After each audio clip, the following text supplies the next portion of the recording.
Welcome to the Real Estate and Wealth Podcast, your go-to resource for navigating the world of real estate investing and wealth creation. This podcast is brought to you by Calvert Home Mortgage Investment Corporation, your trusted, caring, and responsive short-term mortgage lender in Alberta and Ontario. We explore strategic and tactical solutions to elevate your real estate portfolio, drawing insights from seasoned Canadian investors and trusted advisors. In each episode, we dive into various aspects of real estate investing, including market trends, property analysis, financing strategies, risk management, and much more. Whether you're a seasoned real estate investor looking to expand your portfolio or a beginner taking those first steps, this podcast is for you. Perfect. So super excited for today. We got Cherry Chan from Real Estate Tax Tips. Cherry, I feel like obviously you're very well known on social media. For those of you who don't know who you are able to give an introduction of what you do and kind of what you focus on? So my name is Cherry. It's super excited for me to be on your podcast. Thank you so much for inviting me. I am an accountant. I work with real estate investors to help them structure their real estate holding and investments, or sometimes real estate business in general. And we help them try to maximize their financing options and also minimizing the tax. Awesome. And do you typically focus on clients who have 5 units and below? Is there a certain sweet spot of the real estate investors you typically serve? Is it for newer ones or people who have massive portfolios, or anywhere in between? So it's pretty much anywhere in between, from beginners all the way to people who have hundreds of units. And so it really goes back to what their plans are, and we groom them from help them grow their portfolio. We don't do the actual work. We help them structure and be a partner on their growth plan as part of their growth partner. Perfect. Awesome. And what does a typical session look like? Is it once a year, or are clients able to get in contact with you with an ongoing basis? I know for me personally, there's always so many questions that come up throughout the year. So what does that kind of look like in terms of service for your clients? So for our clients, once they become our clients, we often ping them at least 2 times a year to schedule a call with us. And we often encourage them to essentially reach out to us if there is any questions. And that's coming back to us. This is up to them because we're not with them 24/7. And so it's hard to gauge. But as a minimum, our firm would have 2 touch points during the year. And on top of that, we also do something called client-only webinar on different topic on a monthly basis. So the client would get to know the latest tax update. For example, something that we're going to talk about, the capital gain inclusion rate. We're also going to talk about like different court cases and financials, finances, managing your money, and all these different type of topic on a regular basis. So that's part of being our clients. Perfect. And just curious, like, how did you get into this profession? What was the reason or methodology behind it? I just started out investing, and it was really hard to get the information about investing in real estate. And for me, it was just I'm doing the research, and my husband works with real estate investors a lot, and it makes sense for me to serve the same clientele as well. And therefore, I started offering the service, not really knowing where it would end up, and it just kind of exploded over the last few years. And when did you start your practice? I started it in 2014. 2000. Okay, so yeah, 10 years now, Yeah. going strong. Yeah, 10 years. That's Yeah. awesome. And how many employees do you have? So depending on the season, anywhere between 19 to 25 usually. Nice, nice. Yeah, quite a big team Yeah, that yeah. you have there then in just 10 years. That's really Yeah, remarkable. yeah. I don't know. Yeah, Sometimes it feels really overwhelming. yeah, I could only imagine. Yes. I know our team's growing and expanding quite frequently. Just hired, I think, 4 or 5 people recently, and just all of Yep. the challenges and struggles of not having enough human resources, but then having too much human resources. That it's always a juggling act between not having a capacity and managing the ebbs and flows of a business. Yeah, absolutely. Because once you hire the people, I mean, hiring it's in itself is a struggle. It's a process, right? Not Mhm. necessarily a struggle, but it's a process. And then once you hire someone, you have to onboard that person and then train them. And and then they have a lot of questions for the first few months. If you onboard 3 to 4 people a month, it is a lot on the existing team, because on top of doing your regular stuff, you also have to train them, right? So Yeah. And are there any misconceptions that you commonly see as it relates to tax, either for real estate investing or for investing in general? there are multiple misunderstandings for sure. A lot of people think that they need to set up corporations. Not everyone needs to set up corporation. That's number one. A lot of them think that, well, if you move into a property, you can just sell it for and use your primary residence exemption and not pay tax on the sale of the property. That's also a very common misunderstanding. And then there is also another one that really talks about if you form a joint venture and you are the money partner, or you've never received money from the property, then you don't have to report anything. Mm. It's a most like very common type of misunderstanding. Okay, so then what is the correct? Obviously, you do have to pay taxes if even if you're not, you don't receive the funds if you're doing a joint venture agreement. Is that correct? Yeah, absolutely. If you are you're forming a joint venture, meaning that you are cooperating with someone, partnering up with someone, and essentially dividing up the duty and responsibility to purchase this particular property, even if you have $0 received from your investment venture, you are still required to pick up your proportional share of income and expenses on your personal or corporation tax return. Okay, very good to know. I know there's been quite a bit happening in the market with, rates, I guess, it's starting to finally decrease. And it Yeah. looks like the HPI, depending on the market and property type, is starting to stabilize. Is there Yep. any consensus with the clients that you serve on how they're changing their real estate investing strategy, given how the market's been performing? Or is it kind of business as usual? They're doing the same old from what you're seeing for the clients that you serve?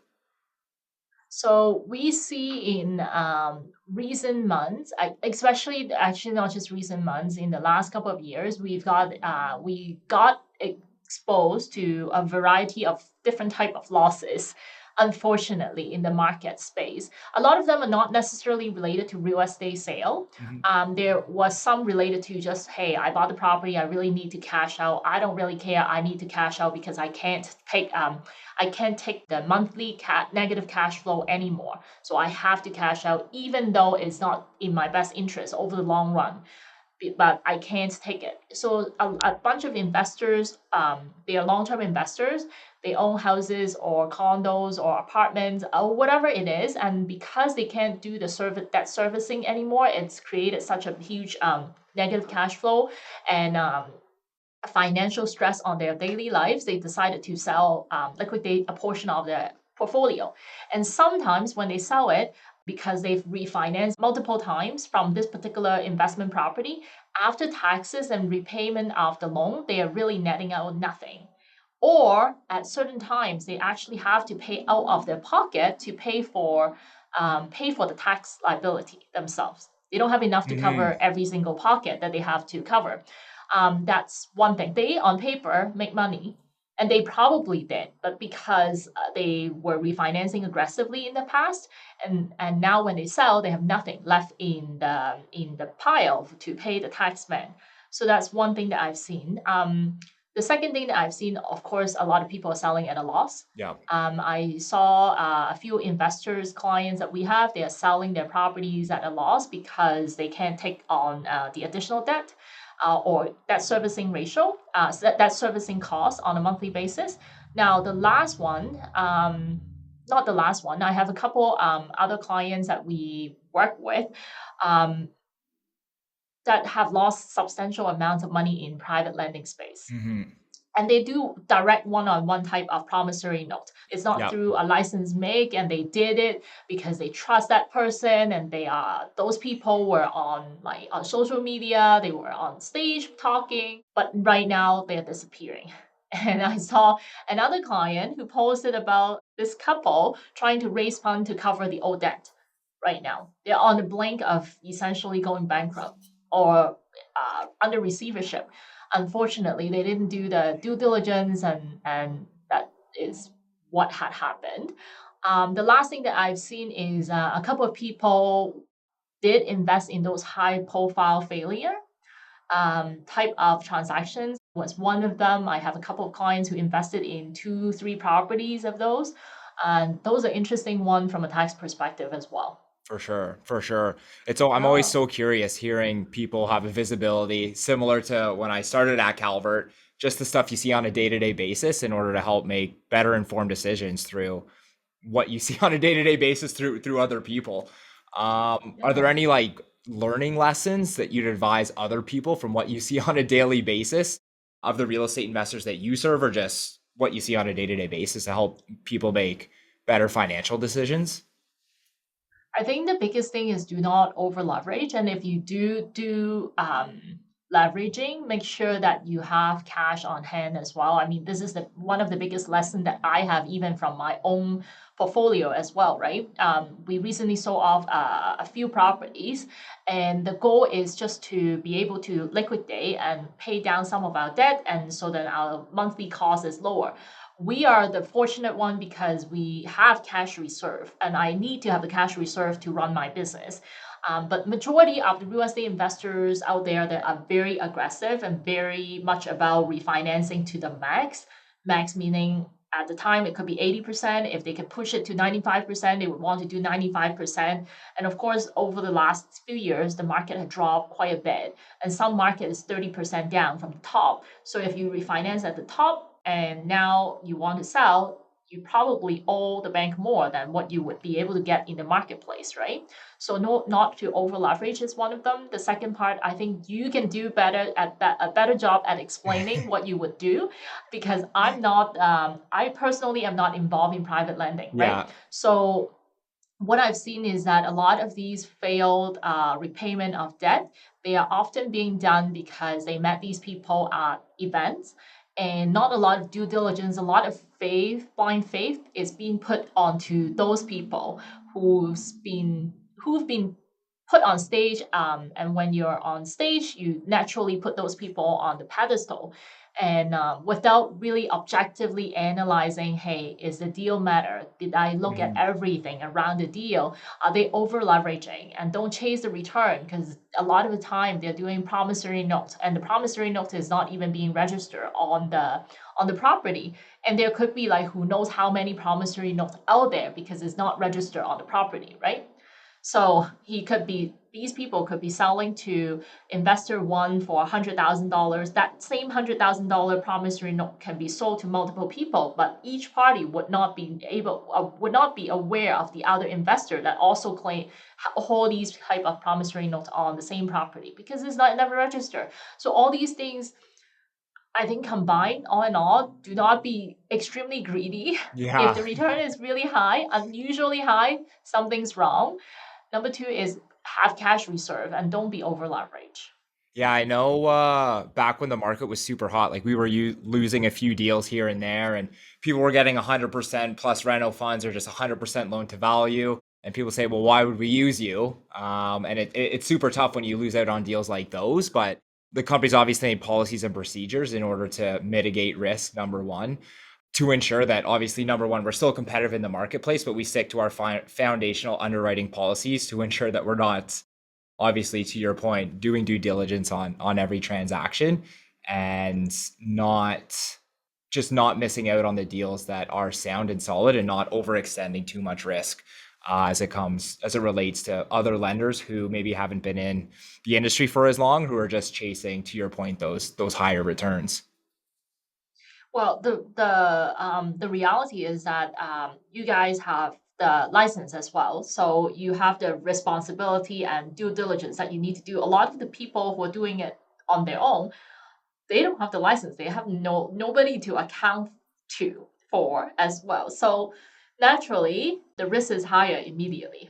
For sure. For sure. Totally agree. Really wanted to carve out some time and just talk about the new, obviously, legislation as it relates to capital gains. If you're just able to give kind of an overview on what's proposed to be changed and how maybe that will impact real estate investors. And I know there's lots of hype right now of individuals shifting over into the US as Yeah, a yeah. result. And I'm sure you have lots to speak on that. I know you and Erwin are down there, it looks like pretty frequently, and exploring some really good opportunities. Yeah, so uh, earlier this year, federal government came out, Ms. Freeland came out, Justin Trudeau came out with their latest budget. And pretty much out of nowhere, in the past many years, actually, probably past 6, 7 years, there were always rumors on the street that, hey, there are two rumors on the street related to real estate. Every single year, there's that rumor. And the first rumor is that they're going to start taxing us on primary residence. That's number one. Number two is that they would increase the capital gain inclusion rate. Now, so let me step back a little bit to give you an example or explanation. So when you receive some sort of income and do a sale of property, the sale of the property could result in some profit, and that profit amount could be either taxed on account of capital or on account of income. So income meaning that you are doing a flip, essentially business income, and when you make the same $100,000 as income, 100% of the $100,000 is being taxed.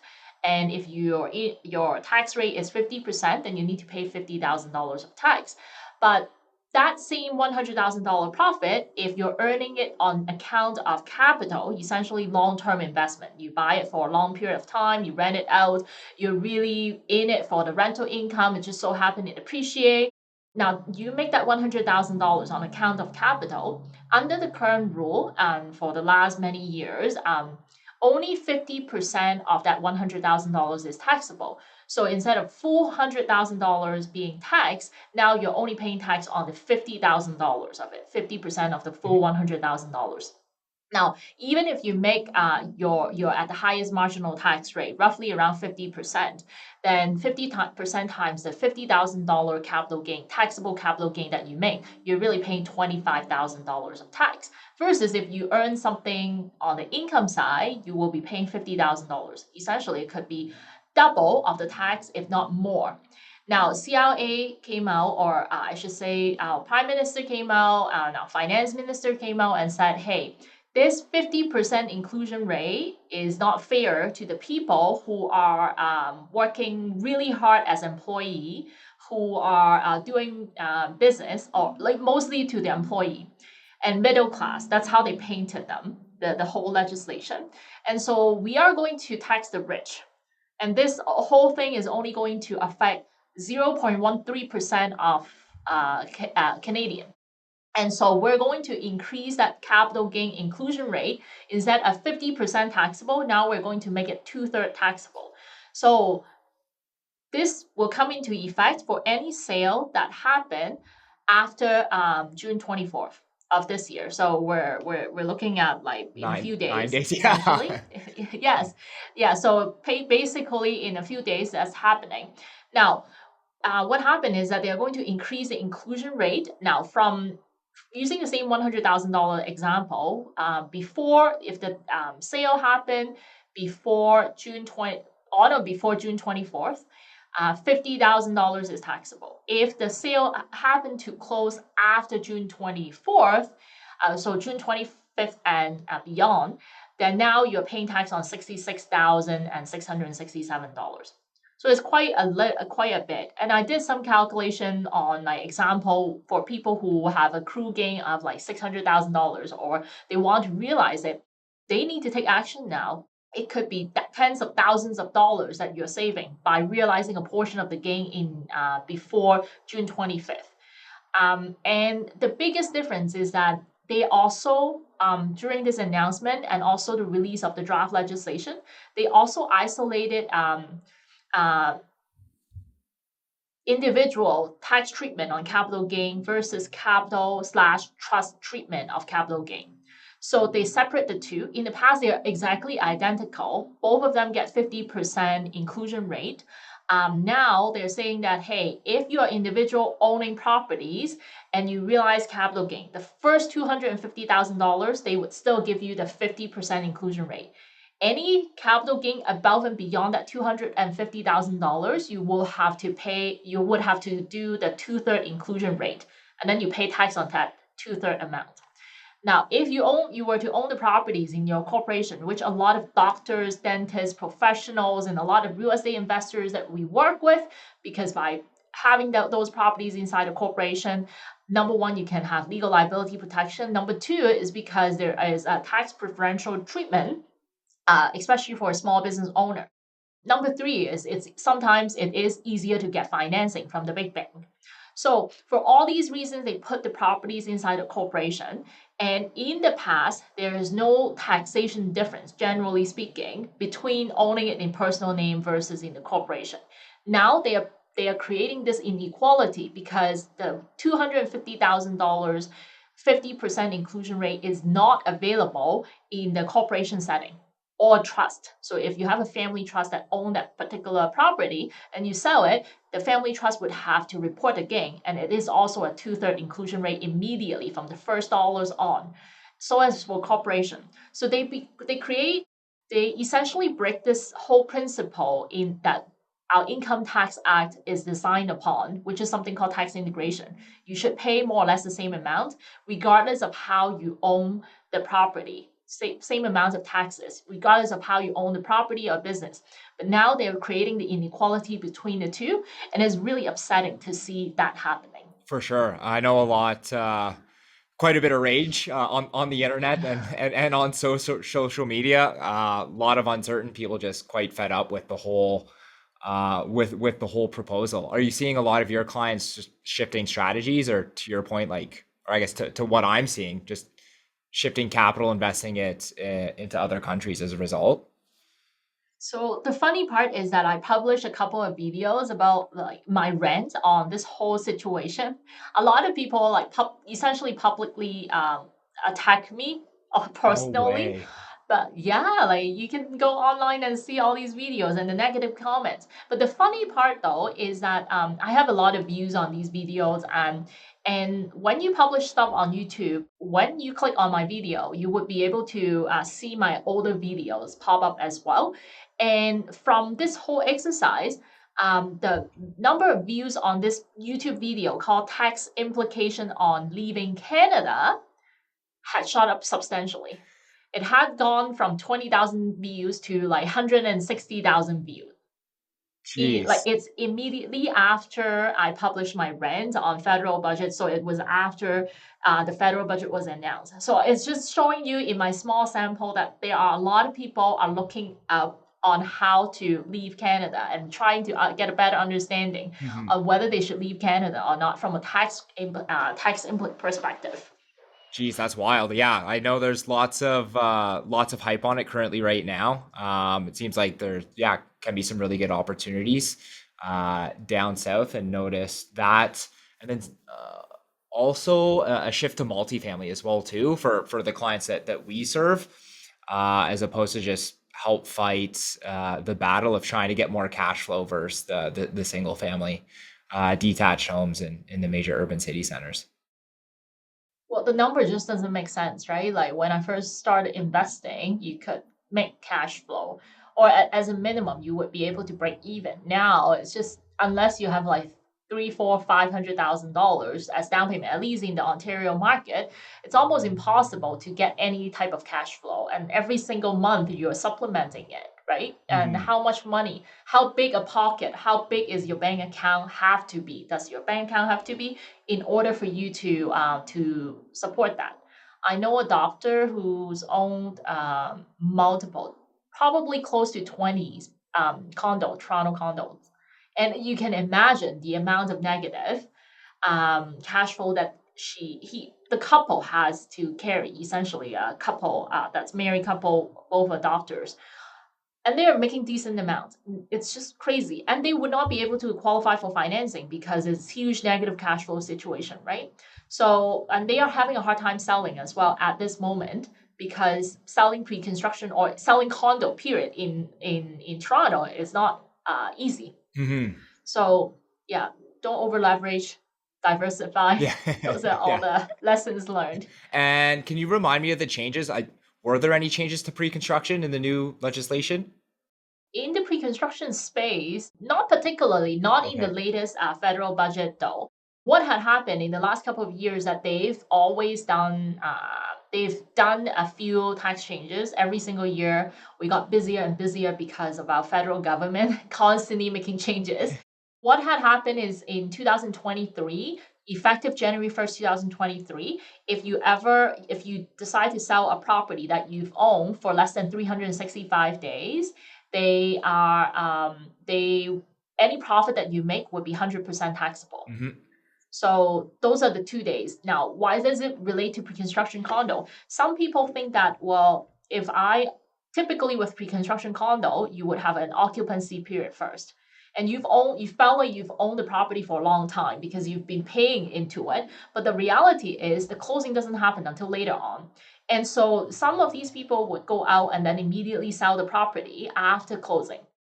And when they do that, now you trigger when you realize the profit is 100% taxable, no longer capital gain, which we talk about the difference between capital gain versus income.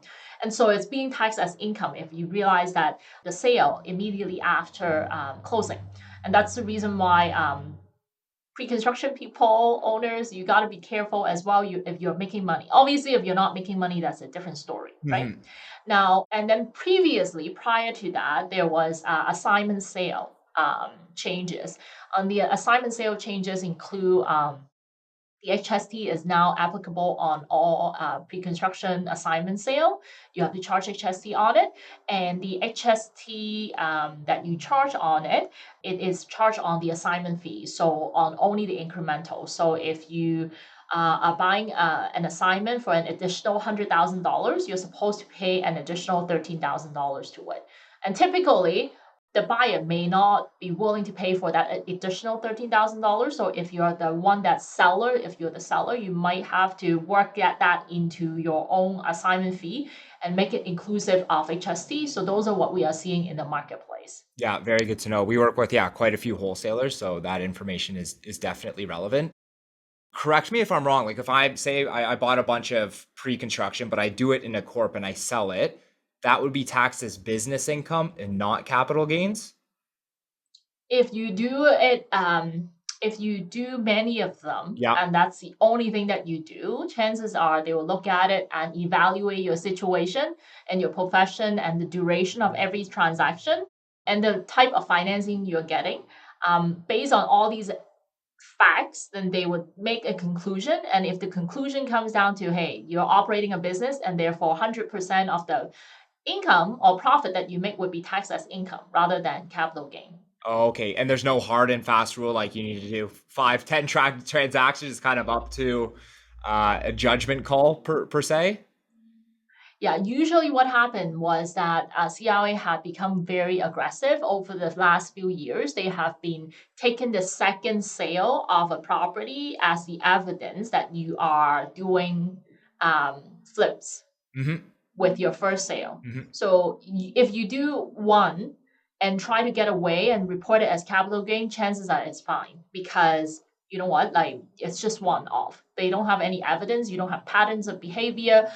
They can't really. There's no frequency of transactions. If you apply all these great like criteria that they usually apply, it doesn't work with one transaction. But when you do the second one, you do it within the next couple of years, they would use the second transaction, as evidence against your first one. And they have been very aggressive from auditing perspective to charge people taxes on that way, and they call those income.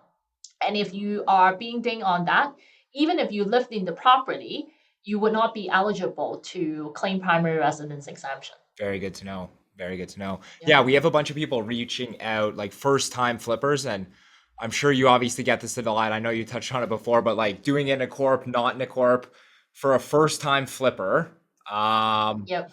is there any advantages? Like, would you just recommend to do it in their personal name with the new, or is it very So when subjective? I could imagine.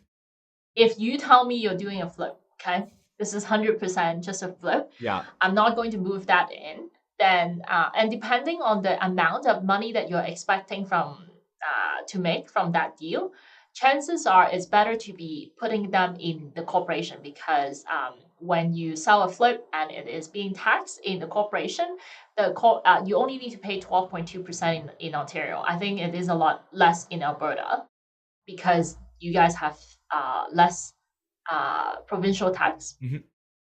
than us. But essentially, you're paying very little tax. And when you draw money out from your corporation, yes, you have to pay some personal tax, but you can spread it out. And there are tons of strategies around how to draw the money out to minimize your personal tax as well. Whereas if you report everything in your personal name, this transaction, if it could be giving you $100,000 profit, that profit is being taxed based on your marginal tax rate. And in Ontario, the highest marginal tax rate could be all the way up to 53.5%. So there is no way to get around it. But versus when you use a corporation to own that property, you would be able to play around with timing and you would be able to lower your tax as close to 12.2% as possible. And I guess if they're refinancing, it wouldn't impact them as much as they're not exiting. If they are refinancing, then depending on, again, the situation, if they're refinancing, they're not selling, which is what many investors are doing, trying to do these days. When they refinance, depending on the ownership structure, if you own them in your personal name, typically there is no tax implication. The only thing that you would have to worry about is that the interest related to the equity that you take out, so the refinance fund, may or may not be tax deductible. That's the only thing that you have to worry about, because if you use the refinance fund for the purpose of having fun, Yeah. personal fun, or pay down your primary residence mortgage, that's for non-deductible, then typically the interest related to the refinance fund would not be tax deductible. Now, on the flip side, if you own that property in the corporation, and if it is being refinanced and you invested the money into the corporation to help the corporation buy its investment property, now you refinance and take out money to repay your shareholder loan, then the interest would still be deductible.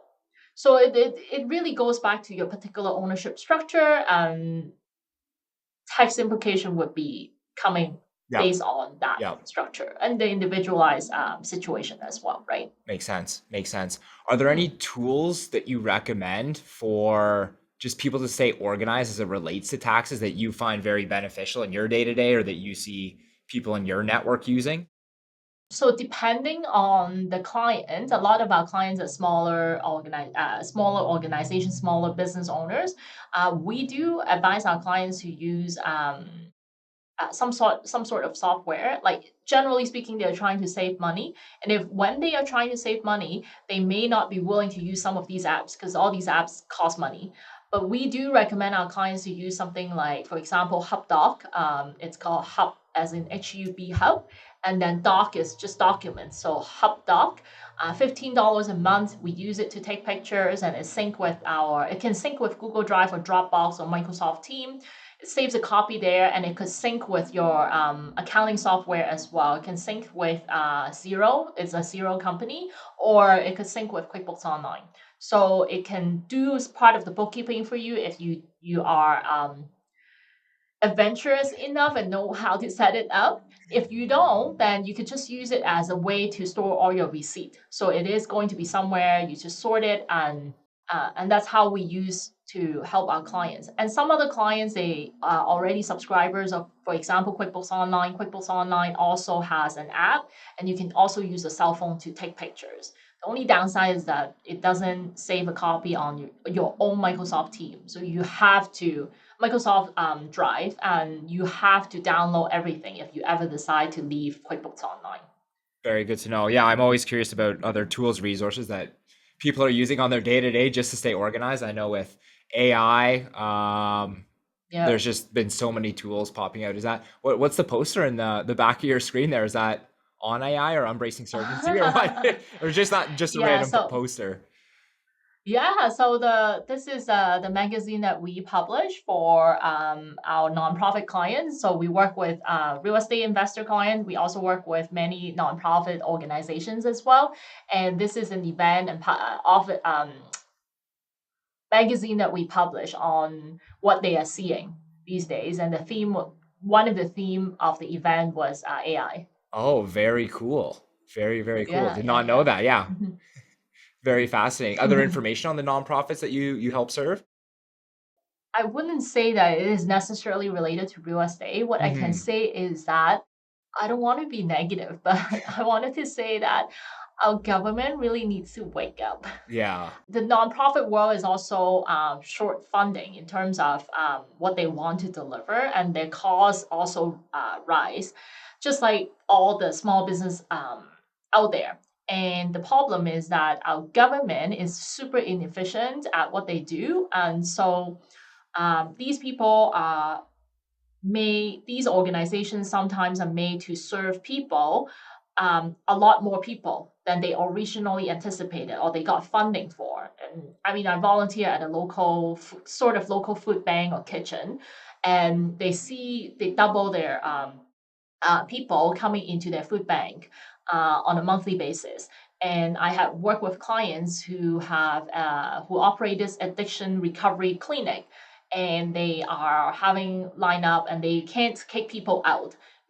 Even after they finish the program, they're fully recovered, because if they throw these people out back on the street, the normal people, Mhm. they can't afford any rent out there, and so they are forced to keep these people in their residence, and they cannot take more people to help them recover from their addiction. So all these stories are just telling me, like, the investors are not happy, where taxpayers are not happy, the nonprofit are serving increasing demand with the same amount of funding.